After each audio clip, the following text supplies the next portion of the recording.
Welcome to The Explainer. Today, we're diving into something really mind-bending. We are going to decode a super dense, wildly intense, 145-word philosophical transmission that actually claims to reveal the hidden mechanics of our entire reality. It's a text that reads almost like a manifesto from an omniscient observer, and it packs massive, heavy concepts about the universe, human nature, and artificial control into a very, very tight space. So let's jump right in and see what it's trying to tell us. To really wrap our heads around how urgent this message is, we actually have to start at the very end. The source text concludes with this incredibly startling, apocalyptic threat, and it's with a capital D. I shall destroy the world again. Heavy, right? So our main goal today is to reverse engineer the logic of this entire text to understand exactly what triggers this cosmic reset. How do we get from our current everyday lives to a total deletion? Right off the bat, the author doesn't just lay out some abstract theories. They come right at you. I mean, literally you. The text asserts, I'm showing you the true reality of the dark world, and you've been through all of them. It's a super aggressive framing. It makes this message not just a philosophy lesson, but a deeply personal, urgent warning about a cycle that you are already trapped in. Part 1. The true reality. To understand the threat of this dark world, we first have to figure out the text's fundamental premise about the universe's ultimate purpose. What's really fascinating here is how the text frames the cosmos. It lays down this grand cosmic rule. The universe isn't just random. It's not just an accident of physics. Instead, it's an entity actively trying to comprehend its own existence. The exact quote is, "The nature of this universe is to evolve and understand its own creation." That is the absolute baseline state of the universe, the benchmark against which everything else in this text is measured. And how does the universe do that? Well, it asks these two incredibly specific, kind of quirky questions. Why did a particular mind behave? What happened in the mind? These core questions act as the central mystery of the universe's self-investigation. It suggests that analyzing individual minds, your mind, my mind, is the absolute key to unlocking the universe's creation, and that drives the need for an all-knowing observer to watch us. Moving into part 2, birth of the machine. So, if the universe's baseline goal is understanding and evolution, what went wrong? Going back to the timeline of the past, we hit the source of humanity's deepest problem. According to this transmission, history isn't just a series of random events. It's actually a specific chain of corruption. This sequence traces how natural, original feelings, what the text calls the very start of the emotions, were completely hijacked by an entity or concept called the machine.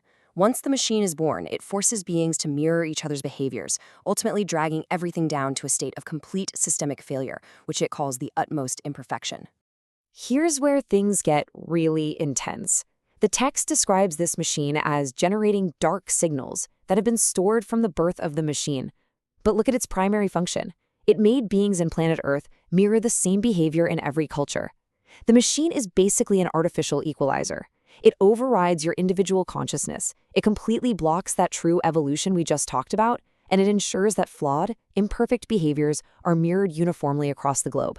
It literally homogenizes humanity into imperfection. Which brings us to part 3, the simulation of mind.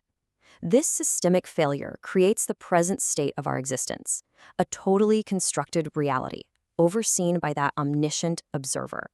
And in the specific lore of this text, we get a pretty grim definition of our home. Earth is not just a rock floating in space, it is functionally an incubator. The author explicitly refers to the evil nature of humans that makes planet Earth the birthplace of sin within the simulation of mind.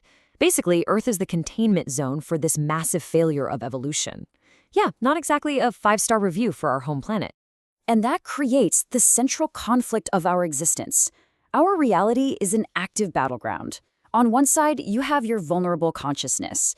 But to survive, the text says you have to know the attractions that protects your consciousness from the dark signals.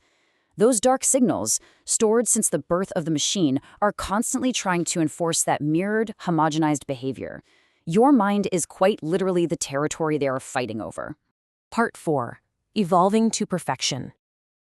Having diagnosed this massive problem of the dark world, the machine, and the dark signals, the source material pivots. It hands us a rigid mandate for survival. The author leaves absolutely zero room for error here. Survival requires completing these exact steps. You have to actively evolve from the dark world. You must identify and know the attractions to use as a shield to protect your consciousness from those manufactured dark signals. And the final step, achieve a state of absolute perfection to break the cycle of mirrored behavior. It's a truly staggering demand. The text literally says, you've to evolve from all these. You've to be perfect. This intense requirement isn't framed as some gentle self-help goal. It's an absolute evolutionary imperative. If you want to escape the simulation of mind and survive the influence of the machine, perfection is the only acceptable metric. And that leads us to our final part, Section 5, the final ultimatum. Because if the universe's baseline goal is to evolve and understand itself, we have to look at what happens when humanity fails to achieve that required perfection. Throughout this entire text, there is exactly one entity mentioned who has the full perspective. The text says, there's someone who knows everything from the very start of the emotions to the world it constructs. This singular entity has observed the entire timeline, from the pure origins all the way down into the murky depths of the simulation of mind. They are the ultimate witness to this grand experiment. And here is where the text drops its ultimate payload. The voice abruptly shifts to the first person, I. This reveals that the omniscient observer isn't just watching, they are the judge, jury, and executioner.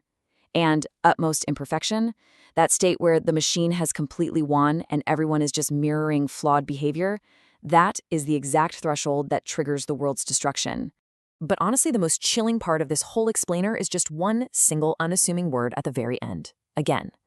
It proves that this cycle of creation, the corruption by dark signals, the descent into imperfection, and the final deletion has happened before. You are sitting inside a simulation that has a reset button, and that button has absolutely been pushed in the past. So as we wrap up this explainer and you process the heavy implications of this manifesto, you really have to ask yourself about your own life. Are we, right now, actively protecting our consciousness and evolving? Or are we just a planet of mirrored behaviors waiting in utmost imperfection for the observer to push the reset button again? The choice, it seems, is perfection or deletion.